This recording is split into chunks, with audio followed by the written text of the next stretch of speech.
వారిది రాజవంశం. రాచరికాలు పోయినా తమ ప్రాంతంలో అదే పెత్తనం కొనసాగిస్తూ వచ్చింది ఆ కుటుంబం. దశాబ్దాలుగా ఆ కుటుంబం వారే అక్కడి ఎమ్మెల్యే, మంత్రి పదవి కూడా అనుభవించారు. పార్టీలు వేరేనా బయటి వారికి పదవులు దక్కకుండా రాజకీయం చేయటంలో వారు సిద్ధహస్తులన్న పేరుంది. ఆ క్రమంలో ప్రస్తుతం అధికారం చలాయిస్తున్న అక్కడి ఎమ్మెల్యేపై ప్రజలు గుర్రుగా ఉన్నారనే టాక్ నడుస్తోంది. వారి పెత్తనం ఇక చాలని సొంత పార్టీ నాయకులే అంటున్నారట. ఇంతకీ ఎవరా ఎమ్మెల్యే? ఎందుకు అంత నెగిటివ్ అయ్యారు?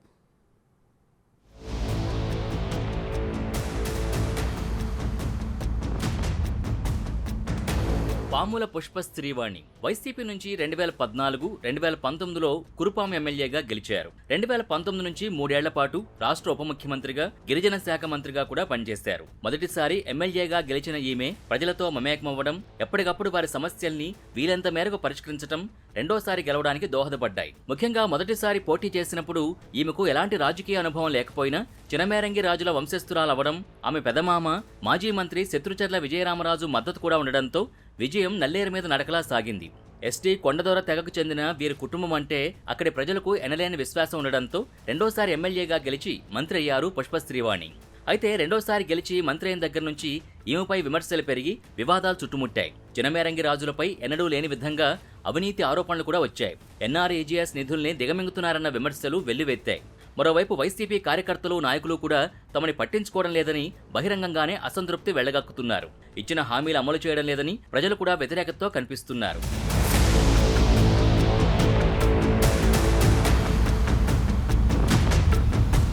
మూడేళ్ల పాటు మంత్రిగా పనిచేసిన నియోజకవర్గ అభివృద్ధిని పట్టించుకోలేదని శ్రీవాణిపై విమర్శలు వెల్లువెత్తుతున్నాయి. మంత్రి అయ్యాక ఆస్తులు పోగేసుకున్నారని, ఆమె భర్త పరీక్షిత్ రాజు కూడా ఎక్కడికక్కడ చేతివాటం ప్రదర్శిస్తున్నారని సొంత పార్టీ కేడర్ అసహనం వ్యక్తం చేస్తోంది. కనీసం ఎన్నికల ముందు ఇచ్చిన ఒక్క హామీ కూడా నెరవేర్చలేదన్న ఆరోపణలు వినిపిస్తున్నాయి. గిరిజనుల ఓట్లతో పదవులు అనుభవిస్తున్న పుష్ప శ్రీవాణి గిరిజన సమస్యలపై సీతకన్ను వేశారనే చర్చ నడుస్తోంది. ఎమ్మెల్యే అయి 10 ఏళ్లవుతున్న గుమా లక్ష్మీపురం, కురుపాం, జియమ్మ వలస, కొమరాడ ఏజెన్సీ ప్రాంతాల్లో సరైన మౌలిక వసతులు కల్పించలేదని అంటున్నారు. కొమరాడ మండలంలో ఉన్న పూర్ణపాడు లాబేసు వంతెన ఇప్పటికీ పూర్తి చేయకపోవడంపై గిరిజనులు ఆగ్రహంతో కనిపిస్తున్నారు.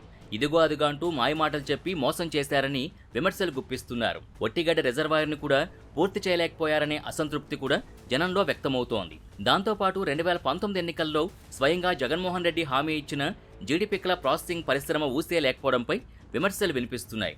మరోవైపు 150 కోట్ల రూపాయలతో మంజూరైన గిరిజన ఇంజనీరింగ్ కళాశాల నిర్మాణాన్ని ఎమ్మెల్యే కుటుంబ సభ్యులు బంగారు బాతులా వాడుకున్నారు తప్ప పూర్తి చేయలేకపోయారని యువతలో అసహనం పెరిగినట్టు కనిపిస్తోంది. 2 ఏళ్ల నుంచి అడ్మిషన్లు ప్రారంభిస్తామని మాటలు తప్ప చేతలు లేవని యువత నిరుత్సాహపడుతోంది. ఇంజనీరింగ్ కళాశాల తెచ్చేశాం అన్న ప్రగల్భాలు తప్ప దాని నిర్మాణాన్ని పూర్తి చేయకపోవడంతో గిరిజనం ఆగ్రహావేశాలు వ్యక్తం చేస్తున్నారు.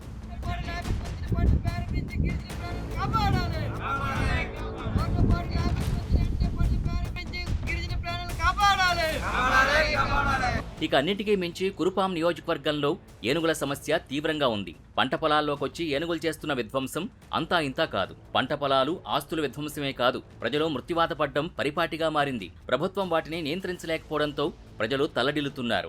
ఏనుగుల్ని కట్టడి చేయడం కాదు కదా, కనీసం బాధితులకు నష్టపరిహారం చెల్లించడానికి కూడా స్థానిక ఎమ్మెల్యే పుష్ప శ్రీవాణి చొరవ తీసుకోవడం లేదన్న విమర్శలు వ్యక్తమవుతున్నాయి. ఏనుగుల దాడిలో ఎవరైనా చనిపోతే కేవలం 5 లక్షలు మాత్రమే ఇచ్చి చేతులు దులుపుకుంటున్నారని, అది కూడా అందరికీ అందడం లేదన్నది మరో విమర్శ.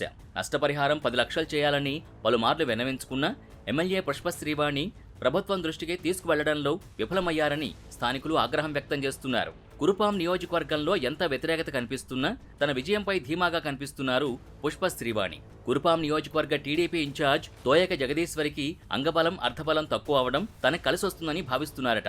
అదీకాక తన మామ శత్రుచర్ల విజయరామరాజు టీడీపీలో ఉన్నప్పటికీ వచ్చే ఎన్నికల్లో లోపాయకరంగా తనకే మద్దతిస్తారనే ధీమా వ్యక్తం చేస్తున్నారట పుష్ప శ్రీవాణి. చూడాలి మరి ఆమె లెక్కలు ఎంతవరకు వర్కౌట్ అవుతాయో.